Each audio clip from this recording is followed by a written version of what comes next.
नमस्कार, बीच बहस कार्यक्रम में आपका स्वागत है। मैं हूं आपके साथ योगेंद्र सिंह देवल। ईश्वर ने इस सृष्टि का सृजन करते वक्त सभी के साथ समानता का भाव रखा, लेकिन सृष्टि पर आने के बाद भौगोलिक, सांस्कृतिक, ऐतिहासिक और कुछ मायने में राजनीतिक कारणों की वजह से कुछ वर्ग, कुछ समुदाय और कुछ जातियां समाज की मुख्य धारा में शामिल नहीं हो सकी। ये समुदाय, ये वर्ग विकास और समानता की दौड़ में समाज में कहीं पीछे छूट गए।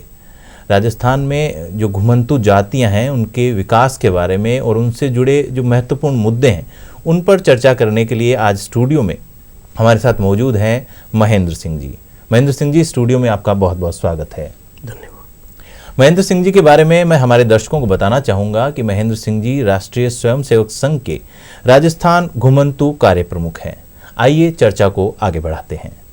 महेंद्र सिंह जी, आपसे पहला सवाल मैं ये पूछना चाहूँगा कि जो घुमंतू जातियां हैं, इनके बारे में जो नाम पड़ा है इनका घुमंतू, क्या इसके पीछे सिर्फ एक यही वजह है कि ये एक जगह से दूसरी जगह पलायन करती रहती हैं, या इसके पीछे कोई ऐतिहासिक कोई कारण भी रहा है? इनके पीछे ऐसा हर चीज को अपन कोई शब्दावली देते हैं जी। जो भ्रमणशील जातियां रही, उन जातियों का एक समाज ने तय किया कि इनका नामकरण घुमंतू होना चाहिए जी। और बाद में अगर उसका विभाजन करते हैं तो उन्होंने 3 टुकड़ों में बांटा उसको। कुछ जातियों को विमुक्त जातियों में काउंट किया गया है जी। कुछ जातियों को अर्ध घुमंतु काउंट किया गया, कुछ जातियों को और घुमंतु काउंट किया गया। ऐसा तो राजस्थान में ऐसे 32 जातियां हैं जिनको 3 विश्लेषणों में इस प्रकार से किया गया है। तो उनका अलग अलग परिप्रेक्ष्य है ऐसा जी। तो मोटा मोटा क्या है कि जो जातियां भ्रमणशील रही जी, व्यापार की दृष्टि से रही, अपने अन्य कामों की दृष्टि से रही, धार्मिक जागरण की दृष्टि से रही, या मानो कि मुगल आक्रांतों की वजह से रही, अंग्रेजों के शोषण की वजह से रही, उनके पीछे अलग अलग ऐतिहासिक कारण है जी। तो इसीलिए उन सब जातियों को एक ऐसा डीएनटी के नाम से ऐसा माना जाता है जी। जो समाज ने उसका विश्लेषण किया। ये जी महेंद्र सिंह जी, मैं आपसे जानना चाहूँगा, हमारे दर्शक ये जानना चाहेंगे कि मुख्य जो घुमंतू जातियां हैं वो कौन कौन सी है, उनके मुख्य व्यवसाय कौन से हैं, और ये राजस्थान में किन किन क्षेत्रों से ज़्यादा उनका ताल्लुक रहा है? ऐसा मानिए कि पूरे देश भर में विमुक्त जातियों का आविर्भाव राजस्थान से ही माना जाता है जी। जैसे एक उसमें एक बहुत बड़ा हम मानते हैं बंजारा समाज है जी। तो बंजारा समाज एक व्यापारिक जाति है। तो हमारा एक शब्दावली चलती है बिणज, तो बिणज के अनुसार ही वो शब्दावली चली।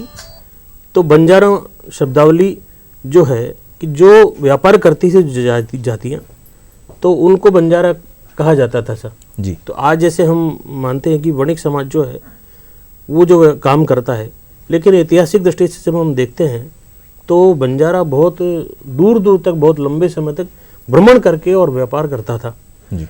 यानी कि आप अफगानिस्तान है, ये सब आसपास के जो देश हैं, ये आज जो देश नए बने हैं वो भारत के ही भाग थे। तो इसके अलावा भी भारत के जो बंजारे हैं और विदेशों तक बहुत उनका भ्रमण रहा, वहाँ से सामग्री लेकर आना, यहाँ से भेजना।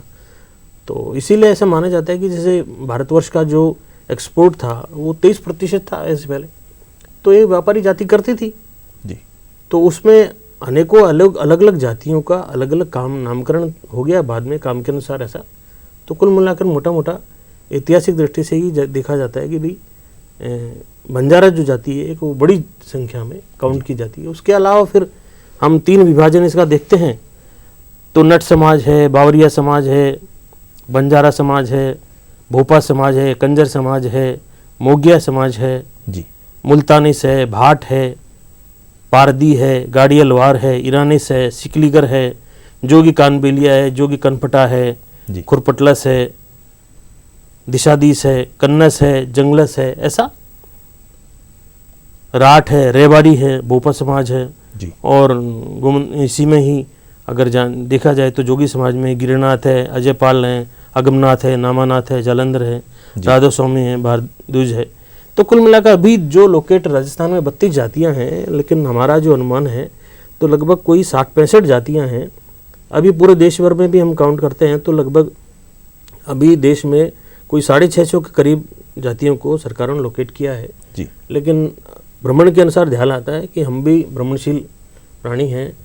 तो इसलिए क्या है कि हमने अनुभव किया कि देश भर में 1500 ऐसे जातियाँ हैं जी जिन जो जातियाँ भ्रमणशील हैं ऐसा, तो उनका विभाजन अलग अलग है ऐसा। जी। महेंद्र सिंह जी, जो घुमंतु जातियां हैं इनकी क्या ऐतिहासिक पृष्ठभूमि रही है, क्या इनका इतिहास रहा है, ये किस तरह से इनका रहन सहन बाकी समाज से अलग रहा है, किस तरह से इनकी बोली है, भाषा है और खान पान किस तरह से अलग है, इसके बारे में आप हमारे दर्शकों को बताइए। कुछ जातियों का भ्रमण स्वैच्छिक था जी जैसे बंजारा हो गए, गाड़िया लोहार हो गए, ऐसे भोपा समाज है। जी तो ऐसे मानो भोपा समाज है तो भोपा भी 3-4 प्रकार के माने जाते हैं, कोई पाबूजी के हैं, कोई जी गुजर समाज के हैं ऐसा, तो वो सब अलग अलग भोपा, तो ये सब इनका अलग अलग ऐसा। उसी प्रकार जैसे गाड़िया लोहार समाज है, तो गाड़िया लोहार समाज जो भ्रमणशील घुमंतु जाति बनी वो एक स्वैच्छिक है उनका ऐसा। महाराणा प्रताप के समय उन लोगों ने प्रतिज्ञा की कि देश समाज के लिए हम और उसको सशस्त्र करेंगे और जब तक ये इस प्रकार अधीनस्थ है, कुछ दबाव में है, जी तब तक हम संघर्ष करेंगे और समाज को सशस्त्र करेंगे। तो ये एक स्वयं एक धारण किया हुआ भ्रमणशील जीवन है जी। ऐसे ही जब हम देखते हैं कि भाई मानो जैसे बावरिया समाज है तो वो बहुत बड़े स्केल पर वनीय क्षेत्र में रहता था ऐसा, और उनका काम जंगल क्षेत्र में था। उसी प्रकार से जब हम काउंट करते हैं तो जैसे मोगिया समाज है जी मोगिया समाज भी अभी सरकारें उनको प्लानिंग बना रही है, इनको सबको बसाया जाए, और ये मानिए कि अभी उन लोगों को सामाजिक जो तहजीब है उन चीज़ों से बहुत अपरिचित हैं जी। उनकी सबकी भाषाएं अलग हैं, बंजारा समाज की भाषा अलग है, गाड़िया लोहार समाज की भाषा अलग है जी। ऐसे ही जो बावरिया है उन समाजों की भाषा अलग है। तो ये सब जो जातियां हैं इन सब लोगों की अलग अलग, सांसी समाज की भाषा अलग है जी। तो इन कंजर समाज की भाषा अलग है, सांस्कृतिक विविधता है इनमें। हाँ ये सब भाषा तो नॉर्मली एक भारतवर्ष में तो बहुत ऐसा मानो कि कुछ दूरियां पर भाषा बदलती थी ऐसा जी। तो एक वो तो एक बेबसी का परिणाम है कि जो मिलती है, जो संस्कृति मिलती है हमको ऐसा। और कुल मिलाकर क्या है कि कुछ जातियां भ्रमणशील बेबसी में इस प्रकार बनी कि मानो मुगलों ने खदेड़ दिया, उन पर बहुत अत्याचार किया, तो उन लोगों ने फाइट किया बहुत। ऐसे ही 1857 का जो मानव स्वतंत्रता समर था जी, उसके लिए इन लोगों का बड़ा कंट्रीब्यूशन है। इन सब लोगों ने वो संघर्ष किया अंग्रेजों के साथ में, देश को आज़ादी दिलाने के लिए इन लोगों का बहुत बड़ा योगदान है जी। तो अंग्रेजों ने इन कास्टों को, विमुक्त जातियों को, ऐसे ये सब जनजात क्या है कि क्रिमिनल हैबिचुअल ऑफेंडर एक्ट भी उन पर लगाया ऐसा जी। तो कुल मिलाकर ये जातियां समाज से परे हो जाएं और ये जातियां इस मूवमेंट को नहीं चला पाए, इसलिए इन्होंने 1871 में सब उन लोगों ने, अंग्रेजों ने एक्ट लाया।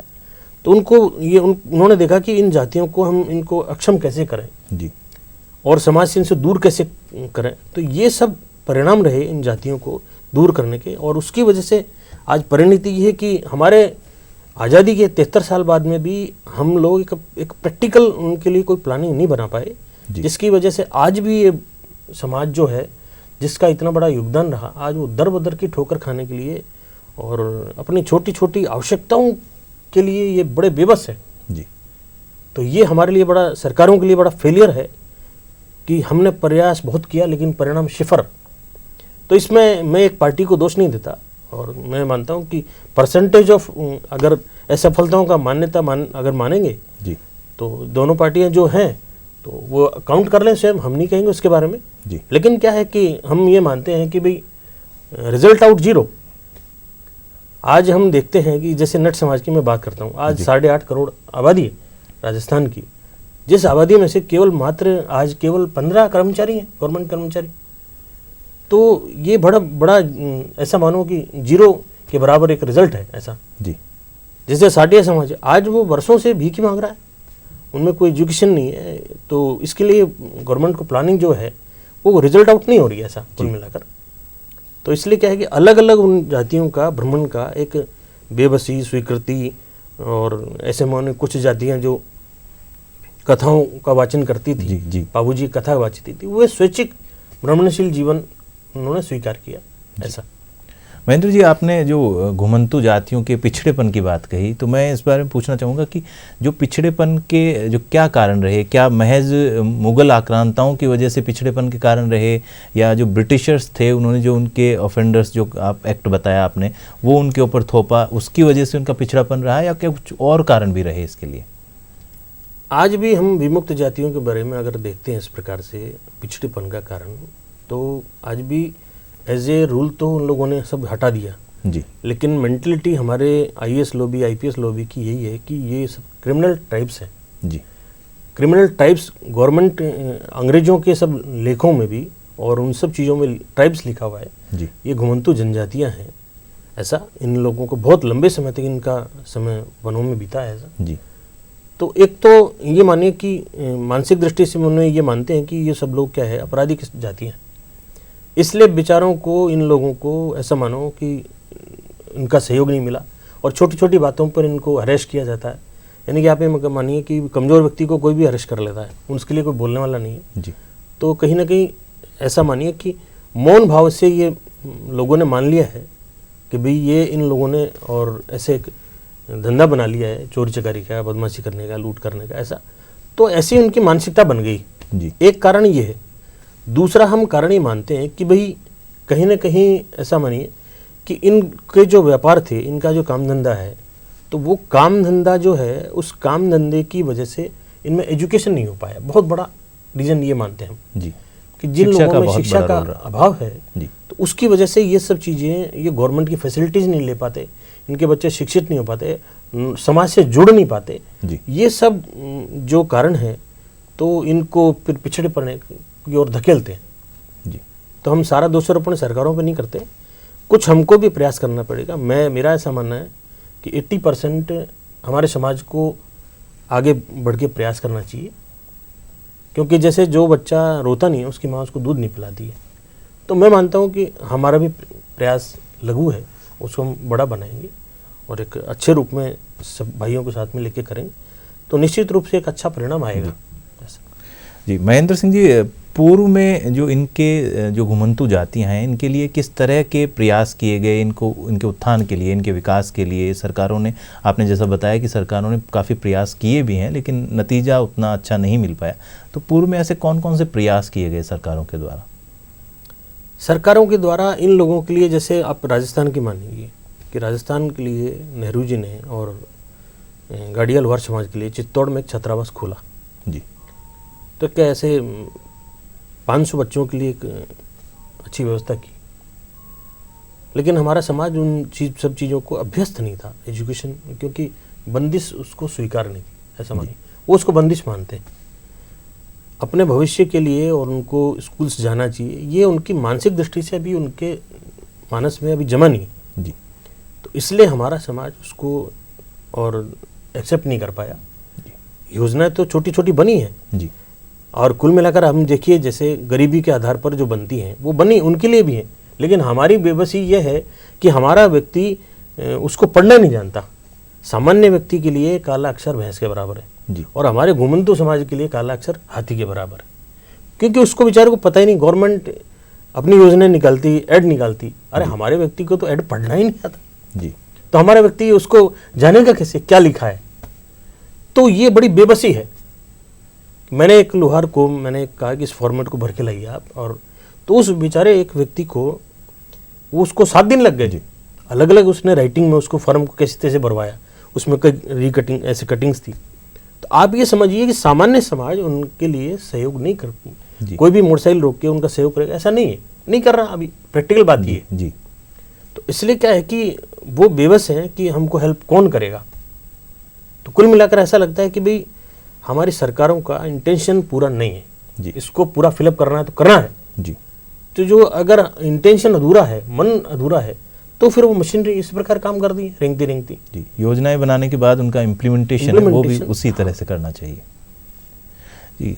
महेंद्र सिंह जी, जो घुमंतू समाज है, घुमंतू जातियाँ, इनके अक्सर हम देखते हैं कि इनको बच्चों में जो एजुकेशन का, जो शिक्षा का स्तर है वो उस स्तर का नहीं है जो आम समाज के बच्चों का देखा जाता है। इनके बच्चे उस स्तर पर नहीं पहुंच पाते हैं जैसे कि समाज के बाकी बच्चे हैं वो पहुंच पाते हैं। इसके लिए किस तरह के प्रयास किए जा रहे हैं, किस तरह की आपकी जो राजस्थान घुमंतु आप कार्य प्रमुख है राष्ट्रीय स्वयंसेवक संघ के, तो आपका जो ऑर्गेनाइजेशन है वो कैसे इसके लिए कार्य कर रहा है? एक तो हमारे घुमंतु समाज में एक कबीलाई प्रथा है, वो अपनी पंचायत करते हैं, तो कुछ पंचायतें विकास में बाधक भी हैं। ऐसा कई चीज़ अच्छे निर्णय करते हैं, सामाजिक ठीक है, लेकिन हमको नए जमाने में चलना है जी, और नए जमाने में दौड़ना है, तो चलना है, तो आने वाली पीढ़ी जो है अशिक्षा से इतनी पिछड़ जाएगी, तो इसके लिए वो सब अवेयर नहीं है जी। तो हमको बड़ी इस चीज़ की चिंता रहती है और इन लोगों को कैसे हम एजुकेट करें। तो कुल मिलाकर क्या है कि हम सामान्य समाज से जी और बहुत बड़े स्केल पर कार्यकर्ता संघ से हमने मांगे हैं जी कि हमको शिक्षित लोग दीजिए, जिससे कि क्या है कि इन लोगों का हम डॉक्यूमेंटेशन पूरा करा सकें जी और इन लोगों के साथ में हम साथ चल के कराएंगे तो निश्चित रूप से आने वाले समय पे हम इनको बहुत बड़ा एक शिक्षा की ओर प्रेरित कर पाएंगे। जैसे अभी राजस्थान में हमने ऐसा 6 छात्रावास खोले हैं और आने वाले भविष्य में हम सभी डिस्ट्रिक्ट केंद्र पे हम इनके लिए छात्रावास खोलेंगे जी। एक बात। दूसरा, जैसे सरकारों ने आरटी के लिए ओपन किया है, आरटी के तहत फॉर्म फिलअप कर सकते हैं, लेकिन हमारा व्यक्ति बेचारा पहली बात तो फॉर्म फिलअप नहीं करना जानता, दूसरा फिर जैसे ये भी होता है बीपीएल में नहीं। आप देखिए जो चिथड़ों में लिपटा है, कुत्ता भी वहीं सो रहा है, बिल्ली भी वहीं सो रही है और वहाँ सो रहा है, उसके बावजूद भी हमारी सरकारों ने सभी घुमंतु इस प्रकार के लोगों को बीपीएल में नहीं किया है, जबकि अट्टालिकाओं में जो बैठे हैं और वो लोग बीपीएल में, यानी कि इतने वर्षों बाद में भी इतना बड़ा डिस्क्रिमिनेशन हो रहा है। कौन बोलने वाला है? क्या हमारे आईएएस लोगों को ध्यान नहीं आ रहा? लेकिन मुझे लगता है कि इस प्रकार से ये अगर हम क्या है कि ऐसा मानिए कि हम एक विद्रोह को और मौन दृष्टि से स्वीकृति दे रहे हैं जी, कि लंबे समय तक सब चलता नहीं है, इसमें दोनों सरकारों का दोष है ऐसा। तो मुझे लगता है कि क्या है कि एक शिक्षा की दृष्टि से इस प्रकार का जैसा एक प्रयास हमने ये भी किया है कि इन्हीं के वहाँ ट्यूशन्स पढ़ाना, यानी कि हम उसको शब्दावली बोलते हैं प्रकल्प। हमारी विद्या भारती, हमारी सेवा भारती, अनेकों इस प्रकार की अन्य एनजीओज भी काम कर रहे हैं और उनका अधिक नहीं तो क्या होता है कि जैसे हम ये मानते हैं कि something is better than nothing. एक इलिटरेट व्यक्ति के पास जाता है तो कुछ तो समझ में आता है, उसको कुछ तो दुनिया में तालीम की समझ में आती है। ऐसा नहीं कि उन लोगों का परिणाम सिफर गया, परिणाम सबका कुछ ना कुछ तो जाता है जी। तो अनेकों एनजीओ सरकारों ने उनको ऐसा महत्व दिया है ताकि उनको वो सब लोग काम कर सकें। कभी कभी ये भी ध्यान में आता है कि जैसे लॉन्ग प्रोसेस में क्या है कि कुछ एनजीओज का इस प्रकार लगता है कि या तो उनके पास टोली कम रहती है जी, या मानो कि भाई गवर्नमेंट का उनको ठीक प्रकार से प्रेशर नहीं मिलता तो वो एक ठीक रिजल्ट पे नहीं पहुंच पाते। लेकिन ये एक लंबी लड़ाई है, जब तक हमारा समाज का व्यक्ति और मानवीय मूल्यों से दूर हो और हम बड़ी बड़ी बातें करें तो मुझे लगता है कि ये हमारे लिए 73 वर्ष बाद में ऐसा लगता है स्वाधीनता अभी अधूरी है जी। तो हम इसके लिए और जितना हो सकता है हम इस प्रकार से प्रयास कर रहे हैं। आगे हमारा जो प्रयास है, आने वाले समय में जो सरकारों ने छात्रावास भी खोल रखे हैं, उन छात्रावासों में घुमंतु जाति के लोग भी जा सकते हैं, ST SC के बच्चे भी जा सकते हैं। जैसे नायक समाज है हमारा, ST समाज नायक ST में आते हैं जी ऐसा। तो उन लोगों को क्या है कि भी जैसे अन्य जगह कई जगह दिक्कतें आती, लेकिन हम उनके साथ में लग के और उन सब चीज़ों को हम बाधाओं को पार करते हैं और निश्चित रूप से आने वाले समय में एक बहुत अच्छा परिणाम लाएंगे। उनमें विश्वास बनाने में भी समय लगता है, कारण क्या है उनके साथ में अनेकों बार इस प्रकार का ऐसे मानो चीटिंग्स हुई हैं जी, तो हम उसको स्वीकारते हैं। तो विश्वास पैदा करने में हमको भी समय लगता है, जो समय लगता है लगेगा ऐसा। विश्वास बहाली के साथ उनका विकास हो सकेगा जी। महेंद्र सिंह जी, वर्तमान समय में घुमंतु जातियों के लिए केंद्र सरकार और राज्य सरकारें किस तरह के प्रयास कर रही हैं, किस तरह के नवाचार कर रही हैं ताकि उनका विकास हो सके, और आपको इसी क्रम में आपको क्या लगता है कि किस तरह के नवाचार या किस तरह के प्रयास सरकार को और करने चाहिए ताकि इनका पूर्ण विकास हो सके? केंद्र सरकार ने अभी कहा है कि इनका सबका डाटा इकट्ठा होना चाहिए जी, कितनी घुमंतु जातियां हैं, कैसी कैसी अवस्थाओं में। एक बात, दूसरा अभी क्या होता है कि जैसे मानिए कि एक कमजोर व्यक्ति को जो भूखा है उसको दौड़वाएं और एक सक्षम व्यक्ति को दौड़वाएं, तो उसमें डिफरेंस रहता है जी।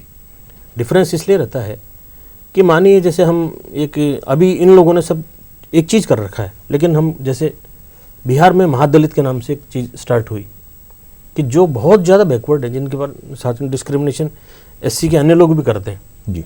तो उन लोगों को महादलित की श्रेणी में डाला गया जी। ऐसे ही महाराष्ट्र में घुमंतु लोगों को अलग से आरक्षण दिया गया, वो राजस्थान में नहीं है जी।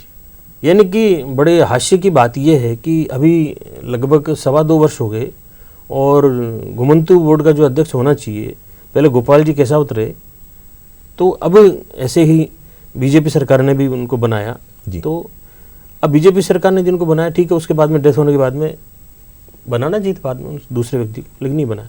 तो ऐसे ही अब क्या है कि कुल मिलाकर क्या है कि जब आप मंत्रालय को आप फिलअप करते हो तो क्यों नहीं बनाते जी? आप ये बताइए, विकास की दौड़ के लिए एक दिन क्यों चूक जाए, एक दिन क्यों चूक जाए जी। यानी कि आप you are not serious about it. तो सरकारें इसके लिए गंभीर नहीं है। ये बड़ा आप ये मानिए देश को विकास का अवरुद्ध करने में हम उसमें सहयोग कर रहे हैं। एक दिन भी हमारा व्यक्ति शिक्षा से दूर क्यों रह जाए जी? उनके विकास के लिए आज जो घुमंतु समाज का जो व्यक्ति घूमता भ्रमण करता, उनके लिए एक अच्छा पैकेज देना चाहिए जी। और आपको जिस प्रकार से जोन बने हुए उस प्रकार से उस सब चीज़ों को इम्प्लीमेंट करवाना चाहिए। लेकिन क्या है कि हमारा जो प्रयास है ऊँट के मुंह में जीरा है। सरकारों का जो प्रयास है इसमें स्टेट गवर्नमेंट भी और सेंट्रल गवर्नमेंट भी उतना ही मैं परिणाम मानता हूँ। कुछ भी हो लेकिन परिणाम तो सिफर है अभी। तो इसलिए मुझे लगता है कि इनका उसको परिणाम रिजल्ट प्लानिंग के बारे में एक अच्छी प्लानिंग बनानी चाहिए जिसका कोई ठीक इम्प्लीमेंटेशन हो। वो स्वयं वाच करें, ऐसे कोने में फाइल पड़ी रहे ऐसे इस प्रकार से नहीं, ऐसा वो स्वयं उसको वाच करें और उसको मुकाम में मंजिल तक पहुँचाएँ जी। तब तो कोई परिणाम आएगा। वरना तो क्या है कि इसी प्रकार से 73 साल और बीत जाएंगे। हमारा व्यक्ति आज सड़क पे पड़ा है तो सड़क पे ही पड़ा है जी। तो सरकारों का प्रयास होना चाहिए ना, उन सब लोगों को आवाज़ दिए जाए, इस प्रकार से उनको स्वयं रोजगार की दृष्टि से क्या कराया जा सकता है उनको ले जाया जाए। तो परिणाम हमको दिखता है कि ऐसे इस प्रकार का प्रयास नज़र नहीं आता ये जी। महेंद्र जी, घुमंतु समाज के लिए जो केंद्रीय और राज्य सरकारें हैं वो किस तरह के जो प्रयास कर रही हैं, उनको लाभ किस तरह से दिया जा रहा है और किस तरह से उनको लाभ दिया जा सकता है, इसके बारे में आप हमारे दर्शकों को बताइए। इसके बारे में हमारा मानना है कि घुमंतु समाज के जो बच्चे हैं जी और आने वाले समय पे जैसे महाराष्ट्र में अलग से 10% 12% आरक्षण दिया, तो सभी स्टेट्स में उन लोगों की इक्वलेंट जिनका एजुकेशन नहीं है, पॉवर्टी है, इन प्रकार के इन सब लोगों को लिए अलग से आरक्षण देना होगा, दिया जाए। वरना आप क्या है कि सबको इक्वलेंट नहीं बिठा सकते। तो इसलिए क्या है कि मुझे लगता है कि एक तो प्रयास ये बड़ा होना चाहिए जी। दूसरा जैसे छात्रावास खोले, आपने सम्मिलित कह दिया साहब, उसके बाद में जैसे मानो लिस्ट बड़ी होती है तो फिर वो कहते हैं साहब परसेंटेज लिया जाएगा। अब हमारा जो व्यक्ति जिसके पास किताब कॉपी नहीं, मैं आपको बताऊं मेरा अनुभव, मैं गया था डीग में नगर में गया था तो 16 लुहारों के परिवार हैं। इतनी तेज आंधी आई, यूपी में पर्याप्त लोग ऐसे 40-50 लोग मारे गए थे उसमें। तो वो जो लुहार समाज के लोग हैं उन्होंने अपनी जान स्कूल में जाके छुप के बचाई और उनके मकान सब तहस नहस हो गए आंधी में। उनके बर्तन इधर गए, किताबें उधर गई, सब किताबों की लुगदी बन गई। अब आप बताइए कि जिस व्यक्ति के पास में लुगदी वाली किताब है वो क्या पढ़ेगा जी। बेसिक नीड्स का अभाव है, बेसिक नीड्स का अभाव है। तो आप ये बताइए इस प्रकार से कैसे होगा जी। जिसके पास कुछ भी नहीं है, रहने को आवास नहीं है। आप शौचालय की, मोदी जी बड़ी शौचालय की बातचीत करते हैं, हमारे पास तो आवास ही नहीं है। शौचालय बनवाए या आवास बनाए, पहले तो मैं मजाक करता हूँ कभी कभी, चलो शौचालय तो बनवा लो, तो मोदी जी कह रहे हैं, नहीं तो कहीं फिर क्या है कि अधिकारी आएंगे, साहब आप बाहर फ्रेश हो रहे हो, तो वो कहते हैं साहब मकान तो है नहीं, शौचालय क्या बनवाए। लेकिन क्या है कि ये गवर्नमेंट की फेलियर्स नज़र आती हैं। तो इसलिए मुझे लगता है कि गवर्नमेंट को इसके बारे में बड़ा गंभीरतापूर्ण चिंतन करना चाहिए और उन लोगों के लिए शहर के करीब बनाना चाहिए जी। जिससे कि क्या है कि वो सब लोग जा सकें। ऐसे ही छात्रावासों की बातचीत है। अब वो कहते हैं सब हमने ST SC के लिए छात्रावास बना रखे हैं। अरे भैया, हमारा जो व्यक्ति है वो एडमिशन्स कैसे ले पाएगा? RT के तहत भी हम देखते हैं, बाकी जो समाज शिक्षित है वो ले लेता है लाभ। जी। हमारा व्यक्ति तो बेचारा डिले कर पाता है, उसको फॉर्म फिलअप करना नहीं आता, बीपीएल में नहीं है, तो इन सब चीज़ों के बारे में कौन चिंतन करेगा। अब ये बड़ी बड़ी आईएएस लॉबी बैठी हैं, तो ये क्या करती हैं मुझे समझ में नहीं आता ऐसा। इन लोगों का घुमंतु समाज के लिए जो देश में 15 करोड़ आबादी है, उनके एम्पावरमेंट के लिए इन लोगों ने क्या किया जी। तो मुझे इसके बारे में बड़ा खेद है जी। मुझे अच्छा नहीं लगता कि इस प्रकार कहें, लेकिन क्या है कि परिणाम हम उनका जो दर्द है वो उसको महसूस करते हैं। जी महेंद्र जी, घुमंतु समाज का दूसरे समाजों से जुड़ाव है वो किस तरह से स्थापित किया जा सकता है, क्योंकि उनकी जो भाषा है, बोली है, उनका रहन सहन, रीति रिवाज है, उनकी जो संस्कृति है वो दूसरे समाजों से थोड़ी भिन्न है। तो आपको क्या लगता है कि उनका दूसरे समाजों से, समाज की मुख्य धारा से किस तरह से संबंध स्थापित किया जाए? हमारा जो प्रयास मैं आपको बताता हूँ जी संघ सामाजिक सद्भाव बैठक करता है जी। तो उसमें मैंने लगभग मुझे 15 वर्ष हो गए इस चीज़ को करते हुए। कुछ समाज के लोग आ जाते हैं जो सिविलाइज हो गए, मेघवाल है, बैरवा है, जाटव है, हरिजन है जी ये लोग आ जाते हैं। लेकिन बावरिया है, कंजर है, सांची है, इन लोगों को बड़ा हेजिटेशन है। ये लोग बड़ा ऐसे सोचते हैं कि भाई हम कैसे बैठेंगे, इनके मन में बड़ा प्रेम है यानी कि, लेकिन क्या है कि उन लोगों को ऐसा फीलिंग होता है कि भाई हम बहुत इनसे पीछे हैं जी। तो अनेकों लोगों को हम फिर अभी मैंने 3 वर्ष से अनुभव किया, तो इन लोगों के लिए हमने एक नई चीज़ और भी सोची है जी। बुलाने के बावजूद भी इनका आने का जो परसेंटेज है वो मानो 50% ही रहता है जी। जो घुमंतु जातियाँ हैं। तो जैसे कुछ जातियाँ तो फिर भी आने लगी, जैसे रेवारी समाज है जी। बंजारा समाज है, गाड़ियलवार समाज है, तो ये तो आ जाता है। अनेकों कुछ जातियाँ ऐसी हैं जैसे मोगिया समाज है, तो बहुत बड़े स्केल पर वो और भिक्षावृत्ति करता है जी। भोपा समाज है, तो इनमें बड़ा ऐसे वो हमारे हम कहते हैं कि चेयर पे बैठो, खाट पे बैठो, लेकिन वो इजीली बैठते नहीं हैं। उनको कहते हैं नहीं मैं फिर चला जाऊँगा छोड़ के, क्योंकि हमको फील होता है कि हम मानव के साथ व्यवहार कर रहे हैं क्या, जी। जिनको हम भाई मानते हैं, हमारे लोग हैं, जिन लोगों के पूर्वजों ने इतना बड़ा संघर्ष किया है जी। तो हमको गिल्टी फील होता है कि भाई हम इनको समकक्ष नहीं बैठाएंगे क्या। तो मुझे बड़ा इसलिए मैं तो उनको बड़ा जोर देके और पकड़ के हाथ पकड़ के बैठा देता हूँ जी। तो फिर वो धीरे धीरे बैठते हैं।